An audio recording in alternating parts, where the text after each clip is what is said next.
Aqui é o Palacete Conde de Sarzedas. Ele é um castelinho mesmo, construído para ser uma residência pelo bisneto do 5º Conde de Sarzedas, em fins do século XIX, aproximadamente 1895. No final de 2007, a sede do museu vem para cá. Uma peça que foi incorporada no nosso acervo é o título de advogado brasileiro, concedido em novembro agora de 2015, pós-morte, obviamente, ao Luiz Gama. E para nós é muito importante porque também reafirma a função do judiciário. No final é pacificação social. Então Luiz Gama também lutou pelos direitos humanos, pela cidadania das pessoas. Então para nós acaba sendo uma honra ter esse acervo, ter processos onde ele atuou na inicial como advogado, carta de provisionamento, as provisões que ele solicitava para poder advogar, né? Como ele não tinha o diploma, havia necessidade de fazer essa solicitação, então uma documentação administrativa que nós temos aqui também.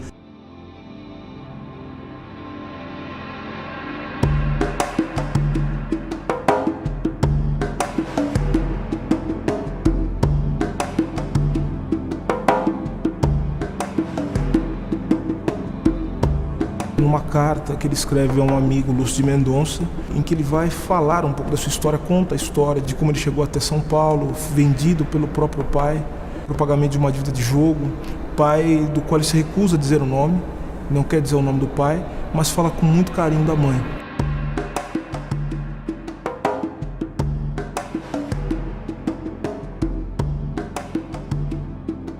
A mãe Luísa Maim, a sua mãe, com a qual ele nunca mais teve contato e do qual ele não teve mais notícias.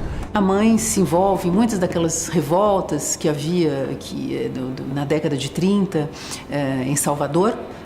O Luiz Gama nasceu em Salvador e ele perde contato com a mãe aos 7 anos de idade.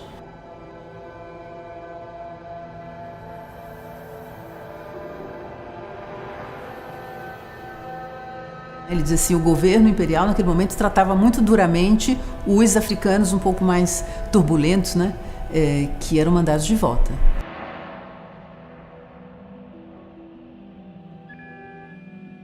Ele nasce de uma mãe africana, Luísa Maim. Ela teria vindo da Costa da Mina, que seria uma região hoje correspondente ao Benin, não é? Então é já um Luiz Gama, aos 50 anos, que vai depois nos deixar e vai nos falar do que foi a sua infância na Bahia, das reminiscências de seus pais, e nos conta essas histórias dramáticas que povoaram a sua infância e a sua juventude.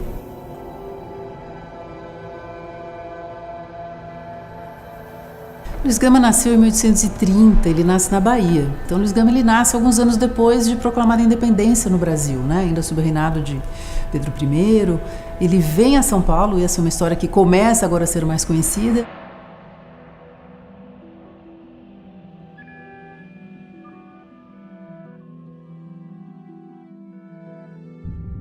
Até os 10 anos de idade ele foi assumido pelo seu pai, que devido às farras da época, a gastança, ele acabou dilapidando todo o patrimônio dele e ficou pobre, o pai dele. E para fazer dinheiro, o pai o vendeu aos 10 anos como escravo. Nunca revelou o nome, né, de seu pai. Ele apenas o descreve como membro de uma família de origem portuguesa na Bahia. Pai cujo nome nunca foi revelado. E, segundo ele diz, o pai, arruinado no jogo, o vende como escravo aos 10 anos de idade. E é nessa condição que ele vai chegar à cidade de São Paulo, em 1840. Ele teria se vendido para um fazendeiro de Campinas, mas vendido como refúgio, né?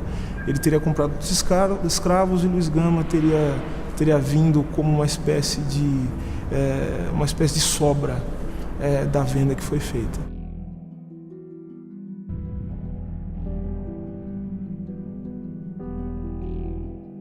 Nós estamos aqui em São Paulo, essa que é a maior cidade do país, não é? Mas quando a gente volta no tempo de Luiz Gama, no tempo em que ele chegou e no tempo em que ele vai se tornar o que se tornou nessa cidade, São Paulo era muito inexpressiva. Ela era praticamente, se a gente somasse todas as almas, né, da cidade, ela era quase 10 vezes menor que o Rio de Janeiro. A gente vai tendo um poder econômico muito forte no interior de São Paulo. A cidade, ela tinha como, digamos, algo que animava muito a vida, e a vida espiritual, intelectual, política, literária, tudo isso junto. Da cidade, do embate de ideias, tudo gira em torno da Faculdade de Direito, né, que hoje nós chamamos de Faculdade de Direito de São Francisco, Academia de Direito na época, não muito distante daqui também.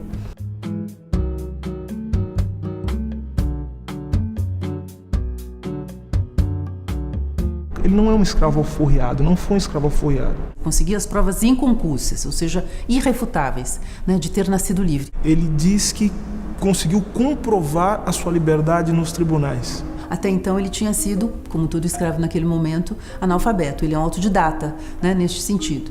E por volta de 1860 e pouco, 61, ele diz que ele vai ao Rio de Janeiro em busca, né, dessa mãe que ele teria ouvido através de malungos, ou seja, de companheiros africanos, que talvez a mãe dele tivesse se encontrasse na corte. Ele disse que ele teve uma ou outra notícia, mas que provavelmente ela teria sido deportada, como aliás aconteceu e acontecia com muitos africanos naquele momento. Ele vai travar amizade com um estudante da Faculdade de Direito do Lago São Francisco, que vai ensiná-lo a ler, vai apresentá-lo às primeiras letras. E é com essa amizade, com esse contato, que ele inicia o seu letramento, inicia a sua trajetória. Mas ele não frequentou escolas. Aliás, ele fazia questão de frisar isso várias vezes. É uma das, digamos assim, inclusive ele vai se usar de muita ironia quando ele critica juízes, doutores, advogados, dizendo assim: olha, eu não sei nada, eu nunca frequentei escolas de academia, mas eu gostaria de corrigi-los neste ponto. Frequentou muito a biblioteca da faculdade aqui de Direito, ele lia muito e ele encontrou muitas pessoas que o apoiavam, muitas autoridades da época. Ele chegou a ser funcionário público, mas o título de advogado ele não conseguiu. Esse título só veio agora, 133 anos depois de sua morte, quando a OAB Nacional, juntamente com a Seccional Paulista, outorgaram a ele esse título pelos grandes feitos que ele fez.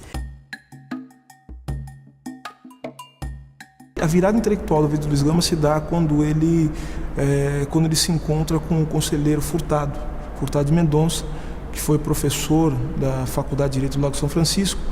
E é nesse encontro que a vida do Luiz Gama realmente se transforma, porque o conselheiro Furtado de Mendonça não apenas era catedrático da Faculdade de Direito do Lago São Francisco, mas ele também era o chefe de polícia. Ele vai também passar a frequentar a Faculdade de Direito do Lago São Francisco e, segundo relatos, ele teria trabalhado na biblioteca e lá ele teria tido a possibilidade de estudar e ler alguns clássicos. Lendo Luiz Gama, lendo as suas cartas, os seus artigos, é impressionante a cultura, né? A cultura jurídica, não só jurídica, mas o seu conhecimento de obras fundamentais do pensamento. O seu letramento e a sua formação intelectual se deve a esses dois grandes encontros. Um professor da Faculdade de Direito, chefe da polícia da cidade de São Paulo, que seria uma espécie de secretário de segurança, e também chefe da biblioteca, diretor da biblioteca da Faculdade de Direito. Ele foi cozinheiro, ele foi marceneiro, ele foi carpinteiro, né? Ele exerceu várias profissões. Ele exerce várias profissões, foi soldado da guarda também. Foi um grande delegado de polícia plantonista, porque pela história que a gente vê contar dele, ele recebia as partes na casa dele. Mesmo quando ele se torna esse pequeno funcionário da polícia, né, ali como copista, amanuense, ele acaba se envolvendo com o quê? Com os advogados, com o mundo acadêmico, até porque essa atividade da cidade gira em torno ali, né? E é onde ele começa também a fazer os seus amigos. Ele é uma exceção, é um homem negro num mundo de brancos. Já o foi como literato. Luiz Gama, quando escreve as primeiras trovas burlescas, que é o seu livro único, ele lança em 1859, uma segunda edição no Rio de Janeiro, em 1861, um período até que ele aproveita para procurar a mãe lá, né? Retorna a São Paulo. No final desses anos de 1860 que ele começa a se interessar pelo que vai se chamar as causas da liberdade. Talvez porque ele passa também a ser uma figura, pela sua singularidade, né, conhecida, e começa a tentar ajudar. Ele vai aprendendo, né, digamos, ao fazer e a se tornar uma pessoa nesse convívio, né, com os advogados, um pouco o que são os meandros da lei. A partir daí, Luiz Gama passou a exercer a advocacia de maneira integral, né? Ele teve um escritório que ficava até petições, né, na Praça da Sé. Como é que ele consegue isso? Ele consegue através de umas cartas naquele momento, e até os anos 30, 1930, aqui no Brasil, era possível advogar em primeira instância, né, com uma provisão, que era uma espécie de uma autorização concedida pelas autoridades da época para você ser um advogado de primeira instância, que é o que Luiz Gama foi.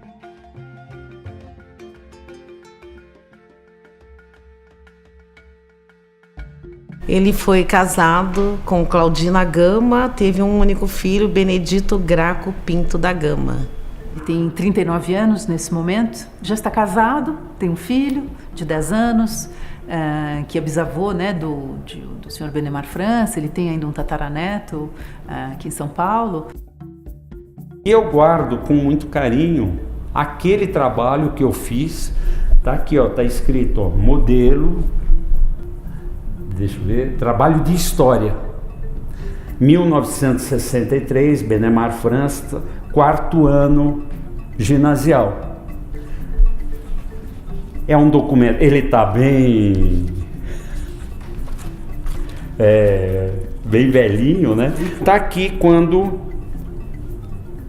ó, Luiz Gonzaga Pinto da Gama, Luísa Marim, 1963. Estava no 4º ano de primário e no primeiro dia de aula de História do Brasil, o professor falou que, meus jovens, vocês não vão estudar História do Brasil esse ano. Nós vamos ter um conhecimento, mas a primeira coisa necessária é vocês conhecerem a história de vocês, para depois conhecer a história do Brasil. Então foi a partir desse momento que eu comecei a pesquisar e ir atrás. Trouxe para mim como interesse na origem, é que eu acho que valeu, por isso que eu guardo com muito carinho isso daqui.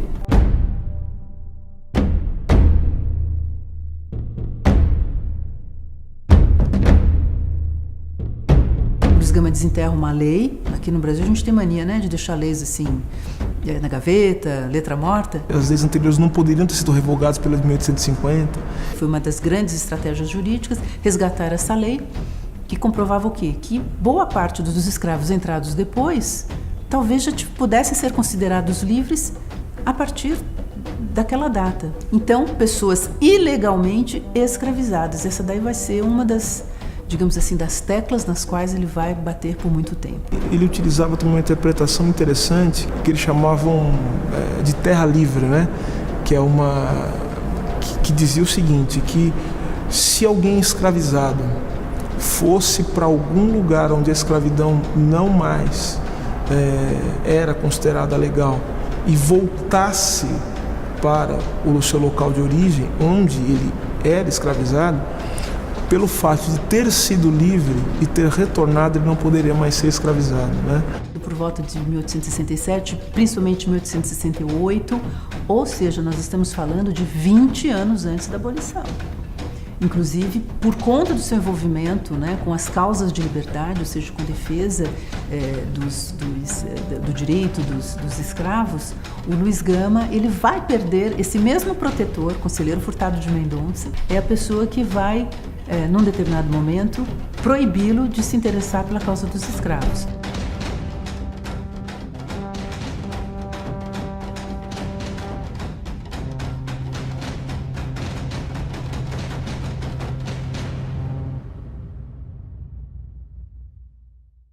E E Luiz Gama, ele não dissociava a luta pelo republicanismo da luta contra a escravidão. Uma terra sem reis e sem escravos, né? É isso que ele acreditava. Alguns eram abolicionistas, mas não eram republicanos, né? Alguns eram republicanos, mas não eram abolicionistas. Luiz Gama era republicano e abolicionista radical. Ele foi uma liderança entre os republicanos, muito respeitado, muito ouvido e um combatente, assim, a ponto de romper com os republicanos quando ele percebia que, de alguma maneira, eles estavam recuando na luta ou estavam tendo posições dúbias ou agindo com algum tipo de tibieza. Isso lhe causa uma série de problemas, né? Causa uma série de problemas. Primeiro, a perda do emprego, e a perda do emprego também foi o rompimento com o seu mentor, com Furtado de Mendonça. Ele rompeu com o Conselho de Furtado numa série de cartas, né, que se tornaram públicas, né? Ele escreveu artigos. Luiz Gama também ele foi um pioneiro aqui na história da imprensa paulistana. Ele atuou ao lado de Ângelo Agostini em 2 jornais que foram os 2 primeiros periódicos ilustrados da cidade de São Paulo: o Diabo Coxo, que circula entre 1864 e 65, e depois o Cabrião entre 1866 e 67, com a participação de outros jornalistas, como Américo de Campos, que mais tarde fundaria a província de São Paulo. Enfim, é toda a elite letrada branca, como eu falei. O Luiz Gama é uma singularidade. Então, todas essas histórias que cercam a sua atuação, que vai ser muito turbulenta, ele compra brigas homéricas, ele até vai romper com o conselheiro Furtado de Mendonça. Como é que a gente fica sabendo disso? Como é que eu, historiador, e que fui levantando esses documentos? É porque ele leva isso para a imprensa. O Luiz Gama ele usou de todas as mídias do seu tempo, a ponto de ter criado uma verdadeira novela, foi quase um folhetim, essa ruptura estrondosa, né, na cidade pequenininha, mas tudo girava ali em torno da Faculdade de Direito. Os senhores de escravos, e aqui a gente poderia pensar nos senhores de modo geral, né, nas elites, nos mandatários, nas classes dominantes. Os senhores de escravos dominam pela corrupção. Têm ao seu serviço ministros, juízes, legisladores, encaram-nos com soberba e reputam-se invencíveis. A luta promete ser renhida, mas eles hão de cair. Hão de cair, sim, e o dia da queda se aproxima. A corrupção é como pólvora. Se gasta, mas não se reproduz. Hão de cair porque a nação inteira vai se levantar. E no dia em que estivermos todos de pé, os ministros, os juízes, os legisladores estarão todos ao nosso lado. Os próprios senhores, na granja, na tenda, no Senado, onde entre anciãos venerandos têm infelizmente entrado alguns prevaricadores, os próprios senhores hão de apertar a mão ao liberto, nivelados pelo trabalho, pela honra, pela dignidade, pelo direito, pela liberdade, eles dirão como o imortal filósofo: se fosse possível saber o dia em que se fez o primeiro escravo, ele deveria ser de luto para a humanidade. E hoje a condição de escravos a gente pode transportá-la para outras situações, não é, que ainda tem aprisionado e tem impedido os cidadãos brasileiros de desfrutarem plenamente desta condição, da sua cidadania.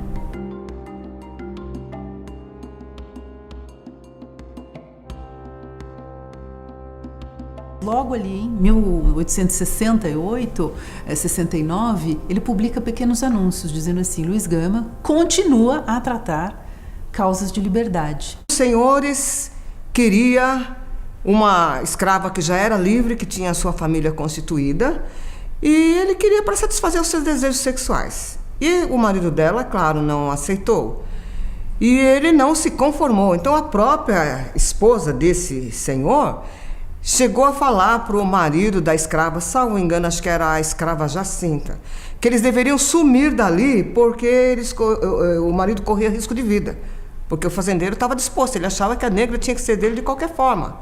Mas mesmo eles sumindo dali, eles não estavam a salvo, porque o fazendeiro estava determinado.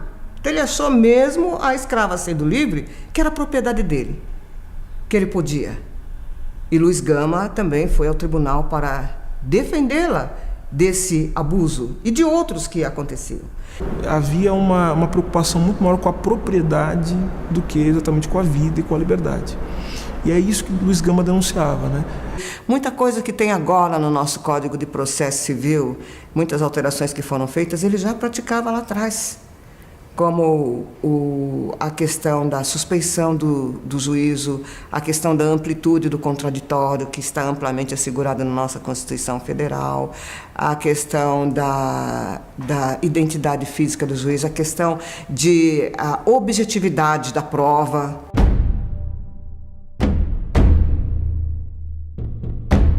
Uma questão política importante é uma questão que envolveu o linchamento de 4 escravos no interior de São Paulo. 4 escravos foram linchados no interior de São Paulo e por terem matado o Senhor, né?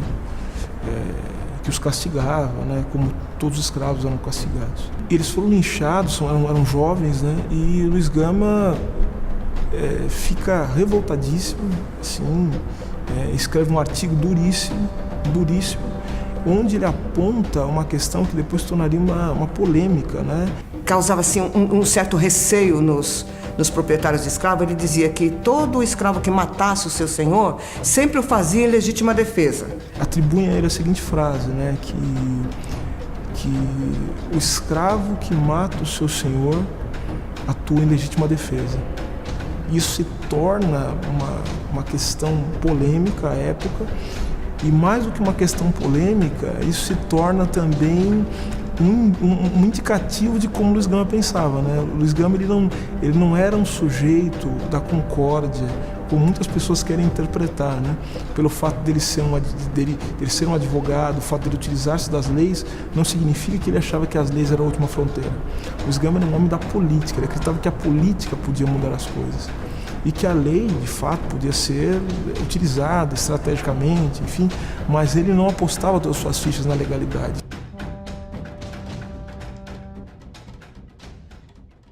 Eu estou assistindo a aula e aí o professor Melantoni, ele está falando de história, aí ele fala de Luiz Gama.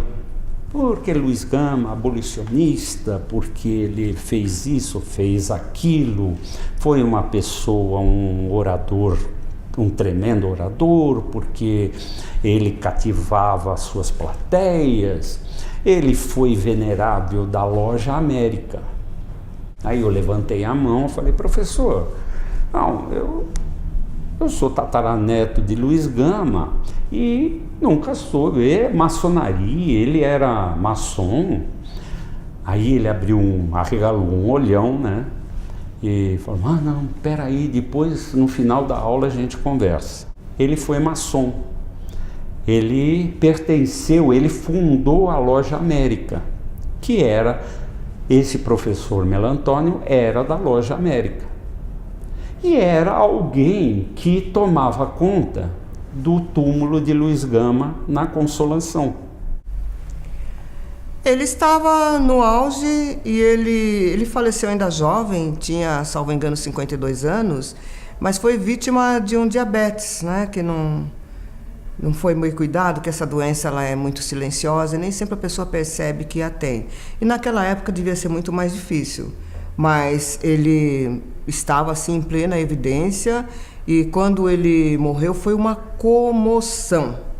Ele não teve assim um velório oficial, vamos dizer, mas eu sei que o corpo dele foi transportado da casa onde ele morava, que era no Brás, por uma grande multidão, que era mais de 20% da população de São Paulo naquela época, e as pessoas vieram se revezando, carregando o caixão, todos queriam carregar, tal o carisma, tal o carinho, tal o respeito que tinham por Luiz Gama e pelos feitos que ele fez. Seus clientes eram aqueles que nada tinham, né? Então ele tinha muito pouco, recebia a ajuda dos amigos.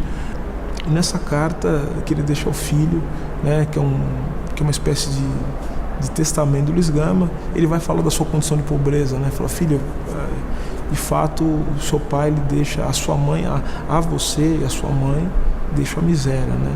Deixa a miséria, não deixa nada a não ser o exemplo, a não ser a honra e a não ser o amor, né? Que, enfim, com que construiu as nossas vidas. E aí Luiz Gama morre no ano de 1882, né? Mas morre de doença, morre de diabetes, com 50 anos, muito jovem, à época, 52 anos. É isso.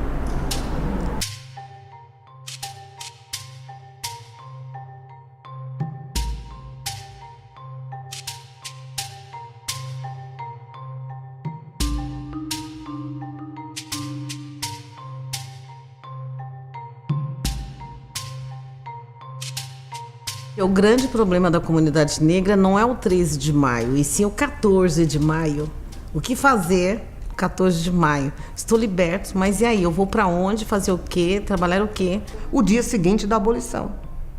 Esta população colocada em disponibilidade, o mercado não absorvia a todos. As mulheres que já trabalhavam na casa dos senhores continuaram trabalhando, só que não mais na condição de escravo. Daí a origem do trabalho doméstico. Mas o mercado não absorvia todos. E chega ao Brasil a mão de obra italiana para substituir a mão de obra escrava. E aí, se nós não tivermos um tratamento igualitário que permitisse a essa população liberta a integração no mercado de trabalho, nós percebemos essa divergência que vem até os dias de hoje. O Instituto Luiz Gama ele foi fundado em meados de 2005, 2006, porque nós consideramos que, sem dúvida alguma, é uma figura que representa aquilo que o Instituto quer ser e faz diariamente a sua atividade, que é unir a teoria com a prática, unir o melhor do pensamento com a prática mais transformadora. Foi daí que surgiu o Instituto. Fiquei muito feliz de poder ter produzido esse livro com a palavra Luiz Gama. Eu disse, o Luiz Gama se conta muito ele mesmo. Então, eu me sinto, na verdade, uma mestre de cerimônias. Então, com a palavra Luiz Gama, eu faço a introdução, acho que é preciso, às vezes, contextualizar uma série de questões para a gente possa, né, os pesquisadores, estudiosos, interessados em geral, possam compreendê-lo. Então, eu reuni esses 4 tipos, né, de escritos, até para dar uma ideia dessa variedade de gêneros dos escritos, do estilo de Luiz Gama, dos temas que ele percorre, né? Eu sempre, cada sessão tem um ensaio introdutório e eu sempre finalizo, né, dizendo com a palavra Luiz Gama.